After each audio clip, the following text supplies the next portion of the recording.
A comunidade Narrações Imersivas está disponível. Acesse o link na descrição, ou então no primeiro comentário fixado, ou até mesmo no QR Code na sua tela.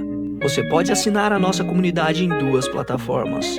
Estamos tanto na Aurelo quanto no Spotify, via Patreon. Ao se tornar membro da nossa comunidade, além dos livros já disponíveis no nosso canal, você encontra uma série de livros exclusivos para a nossa comunidade. Todos os livros são em formatos de MP3, sem interrupções ou propagandas, para uma maior e melhor narração imersiva. E para aqueles que já são membros, já estão aproveitando do nosso mais novo projeto, que se trata de Harry Potter totalmente ambientado, sonorizado e com a trilha oficial dos filmes. A versão definitiva para quem busca uma verdadeira imersão na saga. Então não fique de fora. Assine a nossa comunidade e descubra mais uma forma de ouvir narrações imersivas. O canal Narrações Imersivas apresenta Harry Potter e o Cálice de Fogo, narrado por Ícaro Silva. Capítulo 5. As Genialidades Weasley. Harry rodopiou cada vez mais veloz, apertando os cotovelos junto ao corpo. Lareiras difusas passaram como relâmpagos por ele, até que começou a se sentir nauseado e fechou os olhos. Depois, ao sentir finalmente que estava desacelerando, esticou as mãos para a frente e fez força para parar em tempo de evitar cair de cara na lareira da cozinha da casa dos Weasley. "Ele comeu?" perguntou Fred, excitado, estendendo a mão para ajudar Harry a se levantar. "Comeu", disse Harry, se endireitando. "O que era?" "Caramelo incha-língua", informou-lhe Fred, animado. "Fomos George e eu que inventamos. Passamos o verão todo procurando alguém para experimentar." A pequena cozinha explodiu de risadas. Harry olhou para os lados e viu que Rony e George estavam sentados à mesa da cozinha, com dois rapazes ruivos que ele nunca vira antes, embora soubesse na hora quem deviam ser: Gui e Carlinhos, os dois irmãos Weasley mais velhos. "Como vai, Harry?" disse o que estava mais próximo, sorrindo para ele e estendendo a mão enorme, que Harry apertou sentindo calos e bolhas sob os dedos. Tinha que ser Carlinhos, que trabalhava com dragões na Romênia. O rapaz tinha o mesmo físico dos gêmeos, mais baixo e mais forte do que Percy e Rony, que eram compridos e magros. Seu rosto era largo e bem-humorado, castigado pelo sol e tão sardento que quase parecia bronzeado. Os braços eram musculosos, e em um deles havia uma grande e reluzente queimadura. Gui se levantou sorrindo e também apertou a mão de Harry. O rapaz foi uma surpresa. Harry sabia que ele trabalhava para o Banco dos Bruxos, o Gringotts, e que fora monitor-chefe em Hogwarts, e sempre imaginara que Gui fosse uma versão mais velha de Percy, preocupado com as infrações do regulamento e chegado a mandar em todo mundo. No entanto, Gui era, não havia outra palavra, descolado. Alto, os cabelos compridos presos em um rabo de cavalo. Usava um brinco de argola com um berloque pendurado que parecia um dente canino. Suas roupas não estariam deslocadas em um concerto de rock, exceto pelo detalhe de que as botas não eram feitas de couro de boi, mas de couro de dragão. Antes que alguém pudesse dizer alguma coisa, ouviu-se um leve estalo e o Sr. Weasley apareceu de repente junto ao ombro de George.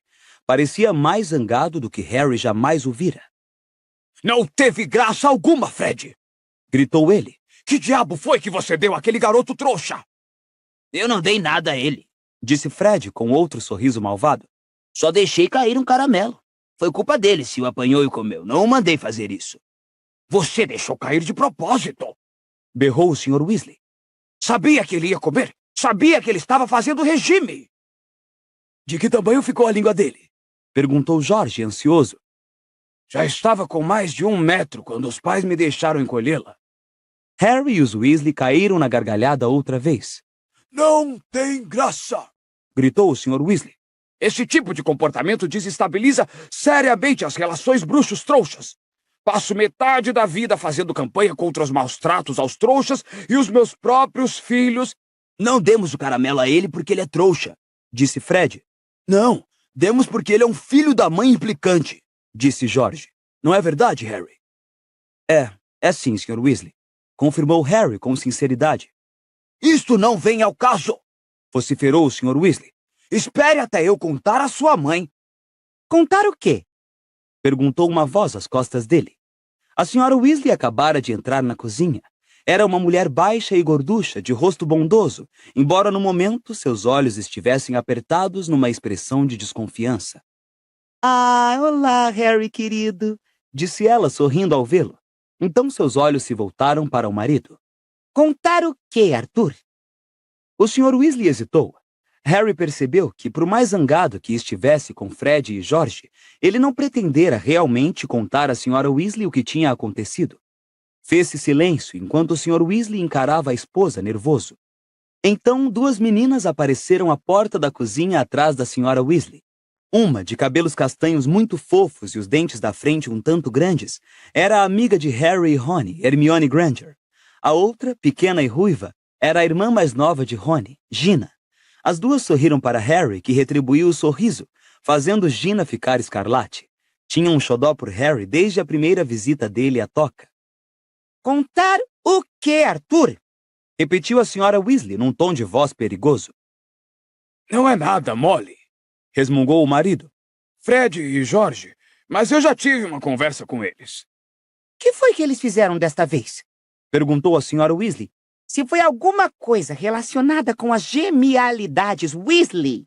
Por que você não mostra ao Harry aonde ele vai dormir, Rony? Sugeriu Hermione da porta. Ele já sabe aonde vai dormir, respondeu Rony. No meu quarto, foi lá que dormiu da última. Então todos podemos ir, disse Hermione, sublinhando as palavras. Ah, fez Rony, entendendo. Certo. Nós também vamos, disse George. Vocês ficam onde estão, vociferou a Sra. Weasley. Harry e Rony saíram de fininho da cozinha e seguiram com as meninas pelo corredor estreito. Subiram a escada desconjuntada e saíram zigue-zagueando pela casa até os últimos andares. Que são genialidades Weasley? Perguntou Harry quando subiam. Rony e Gina riram, embora Hermione continuasse séria. Mamãe encontrou uma pilha de formulários de pedidos quando estava limpando o quarto de Fred e George, disse Rony em voz baixa. Listas enormes de preços de coisas que eles inventaram. Artigos para logros e brincadeiras, sabe? Varinhas de imitação, doces surpresas, um monte de coisas. Genial! Eu não sabia que eles estavam inventando tanta coisa. Há muito tempo que ouvíamos explosões no quarto deles, mas nunca pensamos que estavam fabricando coisas, explicou Gina. Achamos que era só vontade de fazer barulho. Só que a maior parte das coisas, bom, na realidade, tudo, era meio perigoso, disse Rony. E sabe, eles estavam planejando vender os artigos em Hogwarts para ganhar dinheiro, e mamãe ficou uma fera. Disse que eles estavam proibidos de fabricar aquelas coisas e queimou todos os formulários. Já estava furiosa mesmo, porque eles não conseguiram tantos nomes quanto ela esperava. Os nomes eram níveis ordinários em magia, os exames que os alunos de Hogwarts faziam aos 15 anos. Depois houve uma briga danada, disse Gina. Porque mamãe queria que eles entrassem para o Ministério da Magia como papai, e os dois responderam que o que eles querem é abrir uma loja de logros e brincadeiras. Nessa hora, uma porta se abriu no segundo patamar e um rosto com óculos de aros de tartaruga e expressão mal-humorada espiou para fora. Oi, Percy, cumprimentou Harry. Ah, olá, Harry. Eu estava imaginando quem é que estava fazendo essa barulheira. Estou tentando trabalhar aqui dentro, sabe? Tem um relatório do escritório para terminar e é difícil me concentrar se as pessoas não param de subir e descer fazendo as escadas reboarem. Não estamos fazendo as escadas reboarem, retrucou Rony, irritado. Estamos andando. Desculpe se perturbamos o trabalho secreto do Ministério da Magia. No que é que você está trabalhando? Perguntou Harry. No relatório para o Departamento de Cooperação Internacional em Magia, disse Percy, cheio de si. Estamos tentando padronizar a espessura dos caldeirões. Há muitas peças importadas que são um pouco finas. Os furos têm aumentado à razão de 3% ao ano. Vai mudar o mundo esse relatório, vai, comentou Rony. Primeira página do Profeta Diário, espero. Caldeirões vazam. Percy corou de leve. Você pode caçoar, Rony, disse o irmão com veemência. Mas a não ser que se baixe uma lei internacional, o mercado vai acabar inundado de produtos com paredes e fundos finos que ameaçam seriamente... Sei, tudo bem, interrompeu o Rony e recomeçou a subir as escadas. Percy bateu a porta do quarto. Quando Harry, Hermione e Gina iam começar a acompanhar Rony na subida de mais 3 lances de escada, ouviram os ecos dos gritos na cozinha. Pelo jeito, o Sr. Weasley contara à Sra. Weasley sobre os caramelos. O quarto em que Rony dormia, no último andar da casa, conservava a mesma aparência da última vez que Harry viera passar uns dias com o amigo. Os mesmos pôsteres do time favorito de quadribol de Rony, os Chudley Cannons, em que os jogadores acenavam das paredes e do teto inclinado. O aquário no peitoril da janela, que anteriormente abrigara ovas de rã, agora continha um enorme sapo. O velho rato de Rony, Perebas, não morava mais ali. Em seu lugar havia a coruja minúscula que entregara a carta de Rony na Rua dos Alfeneiros. Saltitava numa gaiolinha, piando feito louca. Cala a boca, Pete, disse Rony, manobrando para passar entre duas das 4 camas que haviam sido espremidas no quarto. Fred e Jorge estão aqui conosco, porque Gui e Carlinhos ficaram com um quarto dos dois. Disse Rony a Harry. Percy conseguiu ficar com um quarto só para ele porque tem que trabalhar. Por que é que você chama essa coruja de Pete? Perguntou Harry a Rony. Porque Rony está sendo idiota, Disse Gina. O nome todo é Pichitinho. É, e isso não é um nome nem um pouco idiota, Comentou Rony sarcasticamente. Foi Gina que o batizou, Explicou a Harry. Ela acha que é um nome bonitinho. Tentei mudar, mas já era tarde demais. Ele não responde a nenhum outro. Então ficou Pete. Tenho que trancar ele aqui porque vive chateando o Arrow e o Hermes. Pensando bem, chateia a mim também. Pichitinho voava alegremente pela gaiola, piando em tom agudo. Harry conhecia Rony muito bem para levá-lo a sério. Tinha reclamado o tempo todo do seu velho rato Perebas, mas ficara aborrecidíssimo quando pareceu que o gato de Hermione, Bichento, o comera. Por onde anda o Bichento? Perguntou Harry a Hermione nessa hora. No jardim, espero. Ele gosta de caçar gnomos, nunca tinha visto nenhum. Então o Percy está gostando do trabalho? Perguntou Harry, se sentando em uma das camas e se pondo a observar os Chudley Cannons entrando e saindo velozes dos pôsteres no teto. Gostando? Disse Rony, misterioso. Acho que nem voltaria para casa se papai não obrigasse. Está obcecado. E nem puxe conversa sobre o chefe dele. O Sr. Crouch diz... Como eu ia dizendo ao Sr. Crouch, o Sr. Crouch é de opinião. O Sr. Crouch esteve me dizendo... Qualquer dia desses vão anunciar o noivado dos dois. Como foi o seu verão, Harry? Bom? Perguntou Hermione. Recebeu os pacotes de comida que mandamos e tudo mais? Recebi, muito obrigado. Salvaram minha vida aqueles bolos. E você teve notícias de... Rony começou, mas a um olhar de Hermione calou a boca. Harry sabia que Rony ia perguntar por Sirius. Rony e Hermione tinham participado tão intensamente da fuga de Sirius do Ministério da Magia que estavam quase tão preocupados com o padrinho de Harry quanto o garoto. Porém, falar dele na frente de Gina não era uma boa ideia. Ninguém a não ser eles e o professor Dumbledore sabia como o padrinho de Harry havia fugido ou acreditava em sua inocência. Acho que eles pararam de discutir, disse Hermione para disfarçar o momento de constrangimento, porque Gina olhava com curiosidade de Rony para Harry. Vamos descer e ajudar sua mãe com o jantar? Tudo bem, disse Rony. Os 4 tornaram a descer e encontraram a Sra. Weasley sozinha na cozinha, parecendo extremamente mal-humorada. Vamos comer no jardim, disse ela quando os garotos entraram. Não há lugar para 11 pessoas aqui dentro. Podem levar os pratos para fora, meninas. Gui e Carlinhos estão armando as mesas. Facas e garfos, por favor, vocês dois. Disse ela a Rony e Harry, e apontou a varinha com um pouco mais de força do que pretendera para um monte de batatas na pia, que saíram da casca demasiado depressa e acabaram ricocheteando nas paredes e nos tetos. Ai, pelo amor de Deus! Exclamou ela, agora apontando a varinha para uma pá, que saltou de lado e começou a patinar pelo piso, recolhendo as batatas. Aqueles dois! Explodiu ela furiosa, agora tirando tachos e panelas de um armário. E Harry entendeu que ela estava se referindo a Fred e George. Não sei o que vai ser deles, realmente não sei. Não tem ambição, a não ser que se leve em conta toda a confusão que são capazes de aprontar. Ela bateu com uma grande caçarola de cobre na mesa da cozinha e começou a agitar a mão para os lados. Um molho cremoso foi escorrendo da ponta da varinha à medida que ela mexia. Não é que não tenham inteligência, continuou ela irritada, levando a caçarola para o fogão e acendendo-o com um toque da varinha. Mas estão desperdiçando a que tem. E a não ser que tomem jeito depressa, vão se meter em apuros. Já recebi mais corujas de Hogwarts a respeito dos dois do que de todos os outros juntos. Se continuarem assim, vão terminar tendo que comparecer à sessão de controle do uso indevido da magia. A senhora Weasley apontou a varinha para a gaveta de talheres, que se abriu com violência. Harry e Rony saltaram para o lado ao ver várias facas saírem voando, atravessarem a cozinha e começarem a cortar as batatas que tinham acabado de ser devolvidas à pia pela pá. Não sei onde foi que erramos com os gêmeos, disse a senhora Weasley, descansando a varinha e recomeçando a tirar mais caçarolas do armário. Tem sido sempre assim há anos, uma coisa atrás da outra, e eles não dão ouvidos. Ai, outra vez não! Ela apanhara a varinha da mesa, e a coisa emitira um guincho alto e se transformara em um enorme camundongo de borracha. Mais uma varinha falsa fabricada por eles! Gritou ela. Quantas vezes já disse aos dois para não deixarem essas coisas largadas por aí? Ela agarrou a própria varinha, e quando se virou descobriu que o molho no fogão estava soltando fumaça. Vamos!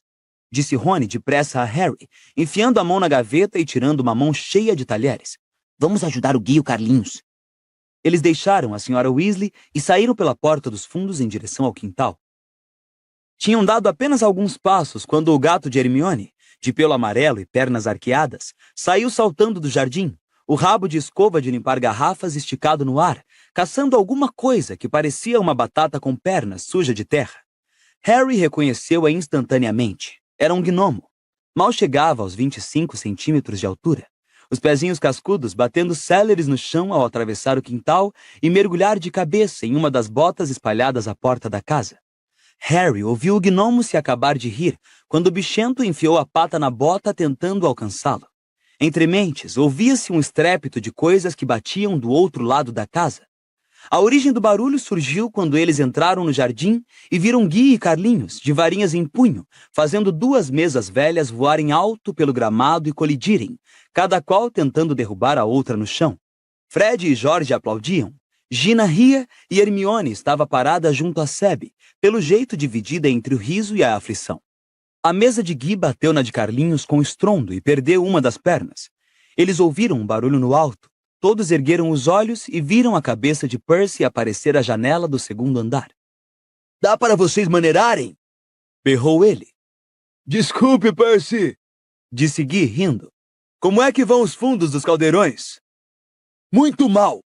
Disse Percy, irritado, e tornou a fechar a janela com uma pancada. Rindo, Gui e Carlinhos devolveram as mesas em segurança ao chão, juntaram-nas pelas extremidades e então, com um golpe de varinha, Gui colou de volta a perna da mesa e conjurou toalhas do nada. Às 7 horas, as duas mesas rangiam sob o peso de travessas e mais travessas da excelente comida da senhora Weasley, e os 9 Weasley, Harry e Hermione, se sentaram para jantar sob um céu azul escuro e limpo. Para alguém que andara sobrevivendo com refeições de bolos cada vez mais secos o verão inteiro, aquilo era o paraíso. E no primeiro momento, Harry escutou mais do que falou, se servindo de empadão de galinha e presunto, batatas cozidas e salada. Na ponta da mesa, Percy contava ao pai todos os detalhes do seu relatório sobre os fundos dos caldeirões. — Eu prometi ao Sr. Crouch que aprontaria o relatório até terça-feira, dizia Percy pomposo. É um pouco mais cedo do que ele pediu, mas gosto de estar um passo à frente. Acho que ele ficará agradecido por eu ter terminado em menos tempo. Quero dizer, há muito trabalho em nosso departamento neste momento, com todas as providências para a Copa Mundial. Não estamos recebendo a colaboração necessária do Departamento de Jogos e Esportes Mágicos. Ludo Bagman. Eu gosto do Ludo, disse o Sr. Weasley em tom ameno. Foi ele que nos arranjou aqueles excelentes lugares para a Copa. Fiz um favorzinho a ele. O irmão Otto se meteu em uma pequena confusão. Um cortador de grama com poderes fora do comum. Eu acertei o problema. — Bagman é uma pessoa agradável, é claro, disse Percy, fugindo da questão. Mas como conseguiu ser chefe do departamento quando o comparo ao Sr. Crouch? Não posso imaginar o Sr. Crouch perdendo um funcionário do departamento sem tentar descobrir o que aconteceu com ele. O senhor já se deu conta de que a Berta Jorkins está desaparecida há mais de um mês? Saiu de férias para a Albânia e nunca mais voltou? — Verdade. Indaguei ao Ludo sobre isso, respondeu o Sr. Weasley, enrugando a testa. Ele me disse que Berta já se perdeu uma porção de vezes antes. Embora eu deva dizer que se fosse alguém no meu departamento, eu ficaria preocupado. Ah, a Berta não toma jeito, é verdade, falou Percy. Ouvi dizer que ela é empurrada de departamento para departamento há anos. Dá mais trabalho do que trabalha. Mas mesmo assim, Bagman devia estar tentando encontrá-la. O Sr. Crouch tem se interessado pessoalmente pelo caso. Ela trabalhou no nosso departamento uma época, sabe? E acho que o Sr. Crouch gostava bastante dela. Mas Bagman fica rindo e dizendo que ela provavelmente leu mal o mapa e, em vez de Albânia, acabou na Austrália. Contudo, Percy deixou escapar um imponente suspiro e tomou um bom gole do vinho de flor de sabugueiro. Já temos muito com o que nos preocupar no Departamento de Cooperação Internacional em Magia, sem ficar tentando achar funcionários de outros departamentos. Como o senhor sabe, já temos outro grande evento para organizar logo depois da Copa. Ele pigarreou, cheio de importância, e olhou para a ponta da mesa em que Harry, Ron e Hermione estavam sentados. O senhor sabe do que estou falando, papai. E alteou ligeiramente a voz. O evento secreto. Rony girou os olhos para o alto e murmurou para Harry e Hermione. Ele está tentando fazer a gente perguntar que evento é esse desde que começou a trabalhar. Provavelmente uma exposição de caldeirões com fundo grosso. No centro da mesa, a senhora Weasley discutia com Guy por causa do brinco, que aparentemente era uma aquisição recente. Com um canino horroroso pendurado, francamente, Guy, que é que eles dizem lá no banco? Mamãe, ninguém lá no banco liga a mínima para a roupa que eu uso, desde que eu traga muito ouro para eles. Disse Guy pacientemente. E seus cabelos estão sem corte, querido? Disse a senhora Weasley, passando os dedos carinhosamente pelos cabelos do filho. Gostaria que você me deixasse aparar. Eu gosto deles assim, Disse Gina, que estava sentada ao lado de Guy. Você é tão antiquada, mamãe. Mesmo desse tamanho, eles não chegam nem perto do comprimento dos cabelos do professor Dumbledore. Ao lado da senhora Weasley, Fred, George e Carlinhos discutiam animadamente a Copa Mundial. Vai ser da Irlanda, Disse Carlinhos com a voz engrolada por causa das batatas que lhe enchiam a boca. Eles acabaram com o Peru nas semifinais. Mas a Bulgária tem o Victor Krum. Comentou Fred. O Krum é apenas um jogador decente, a Irlanda tem 7. Cortou Carlinhos. Mas eu gostaria que a Inglaterra tivesse passado para as finais. Foi um vexame, foi. O que aconteceu? Perguntou Harry pressuroso, lamentando mais do que nunca o seu alheamento do mundo mágico quando ficava atolado na Rua dos Alfeneiros. Harry era apaixonado por quadribol. Jogava como apanhador no time da Grifinória desde o primeiro ano em Hogwarts e era dono de uma Firebolt, uma das melhores vassouras de corrida do mundo. Perdeu para a Transilvânia por 390-10, Disse Carlinhos sombriamente. um desempenho sinistro. E Gales perdeu para Uganda, e a Escócia foi massacrada por Luxemburgo. O Sr. Weasley conjurou velas para clarear o jardim antes de comerem a sobremesa, sorvete de morangos feito em casa, e na altura em que o jantar terminou, as mariposas voavam baixo sobre a mesa e o ar morno estava perfumado com o aroma de relva e madressilvas. Harry se sentia muitíssimo bem alimentado e em paz com o mundo, e observava vários gnomos saltarem por dentro das roseiras, rindo desbragadamente, perseguidos de perto por Bichento. Rony correu os olhos cauteloso pela mesa, verificando se o resto da família estava entretida conversando, depois perguntou baixinho a Harry. Então, tem tido notícias de Sirius ultimamente? Hermione olhou para os lados, apurando os ouvidos. Tenho. Disse Harry baixinho. 2 vezes. Dá a impressão de que está bem. Escrevi para ele anteontem. Talvez receba a resposta enquanto estou aqui. De repente, ele se lembrou do motivo por que escrevera a Sirius, e por um instante esteve prestes a contar aos 2 amigos que a cicatriz voltara a doer e que um sonho o acordara. Mas na realidade não queria preocupá-los naquele momento, não quando ele próprio estava se sentindo tão feliz e tranquilo. Gente, olha as horas! Exclamou subitamente a senhora Weasley, consultando o relógio de pulso. Vocês deviam estar na cama, todos vocês. Vão ter que acordar quase de madrugada para ir à Copa. Harry, se você deixar a sua lista de material escolar, eu compro tudo para você amanhã no Beco Diagonal. Vou comprar o dos meus meninos. Talvez não haja tempo depois da Copa Mundial. Da última vez o jogo durou 5 dias. Uau! Espero que aconteça o mesmo desta vez! Exclamou Harry entusiasmado. Eu espero que não, Disse Percy virtuosamente. Estremeço só de pensar no estado da minha caixa de entrada se eu me ausentar 5 dias do trabalho. Alguém poderia deixar bosta de dragão nela outra vez, hein, Percy? Comentou Fred. Aquilo foi uma amostra de fertilizante da Noruega. Protestou Percy, corando. Não foi nada pessoal. Foi. Cochichou Fred para Harry quando eles se levantavam da mesa. Fomos nós que mandamos.